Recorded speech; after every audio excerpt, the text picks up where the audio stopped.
So we're a couple weeks removed from Creator Clash 2, where Idubbbz took on Wassabi in the main event. I really want to say that Creator Clash has only been around for a couple of years now, but it feels like it's been a really long time. It almost kind of feels like it's a staple of YouTube at this point. This year, just like last year, Idubbbz would end up fighting to a decision, which he would end up losing, and it was not a very pretty fight at all. For those of you that don't know me, my name is Scott Sullivan, and I've actually been very fortunate to be able to help a bunch of different YouTubers get ready for their boxing matches, including for Creator Clash. And for this reason, I figured that I would analyze and compare both Idubbbz fights to see what lessons can be learned and where he might be able to improve. The reason I mentioned that I've trained YouTubers is because I was involved with some people that Idubbbz would end up having drama with over Creator Clash, and I just want to be upfront with that so that we can all understand that yes, I was involved, but I'm not here to try and further that drama. I'm also not here to laugh at his losses or to give him bad advice. I genuinely want to be a help both for Ian as well as anyone who may be wondering what went wrong with him. Because I don't actually have any beef with Ian on a personal level, and to tell you the truth, I would rather see him win than lose. So with all that out of the way, let's go ahead and take a look at fight number 1 with Dr. Mike and see what we can find.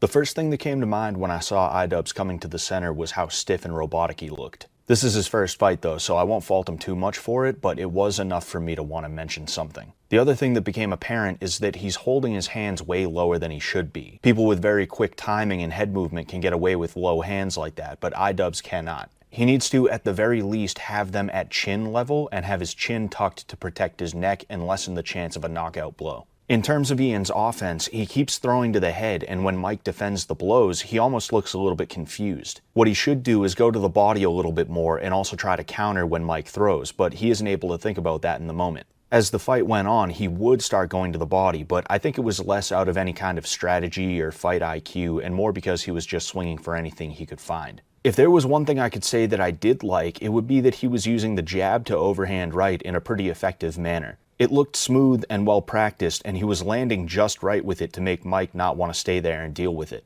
This is of course when it was landing. Eventually Mike started looking for that specific attack and defending it. To the winner by unanimous decision, Dr. Mike! So as we all know, the Dr. Mike fight didn't exactly go Idubbbz's way. At the end of the day, fighting is mainly a binary affair. You either win or you lose, and you basically have a 50-50 chance, and Idubbbz just happened to come out the loser this time. When this happened, we all knew that he was going to go home, he was going to keep training, he was going to patch a few holes, and he was going to end up hopefully taking home the win next time. There were definitely some things that he needed to improve on, and also some things that he needed to just outright fix. When it was announced that he was going to be taking on Wassabi, a lot of people, including myself, thought that that was a pretty tall order, and it was definitely a step up in competition. He would have his work cut out for him for sure, and we would see how he spent the last year on Fight Night, which is what we're going to take a look at now. When I looked at this fight, I had a few things in mind that I was really trying to look for, and one of them was whether or not he's improved his rear hand punches at all.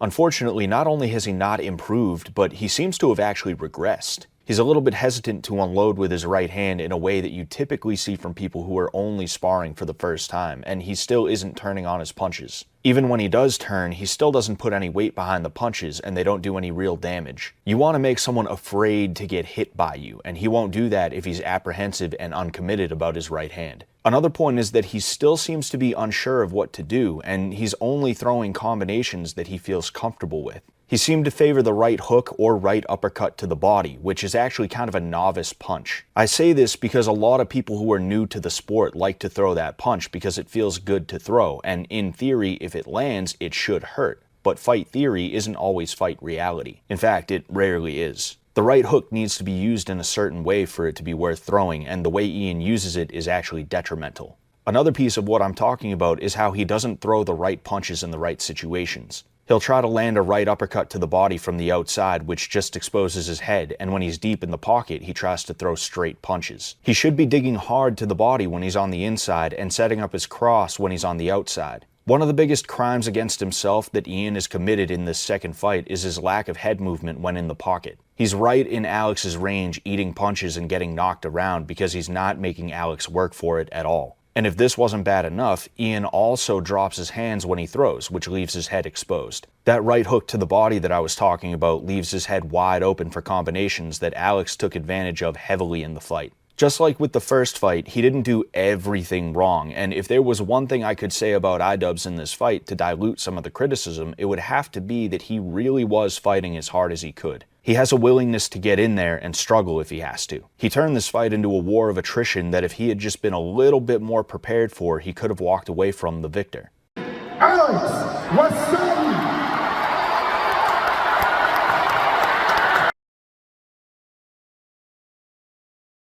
Idubbbz could be really good, and even now I hesitate to say that he's a bad boxer. I just think that he's not as good as he could be. What I think he needs to do is focus on using his willingness to stand in the pocket to his advantage. He needs head movement, and he needs to learn how to properly brace for punches, and in terms of film study, I would recommend that he watches Rocky Marciano, Jack Dempsey, and even a little bit of Mike Tyson. One of the things that really disappointed me was that Ian seems to have gotten worse with some things from fight 1 to fight 2, and there could be a million reasons for this. Whatever the reason is, he cannot afford to let these bad habits continue, because in boxing, when you ignore problems, you lose fights. There's no flying by the seat of your pants or trying to hold things together with duct tape. You will end up getting hurt. Now, I won't say anything bad about his current coach, but I will say that Ian could probably afford to branch out in terms of his coaching staff, because this is the second year in a row that he's had the same problems. I think one thing that could benefit him is if he came out to New England to train with some of our guys, because when it comes down to it, there's no place in the world better for that hard-nosed pressure fighting style than Massachusetts. At the end of the day, I just want to see Ian do well, and I think regardless of whatever drama and whatever anyone happens to say or think,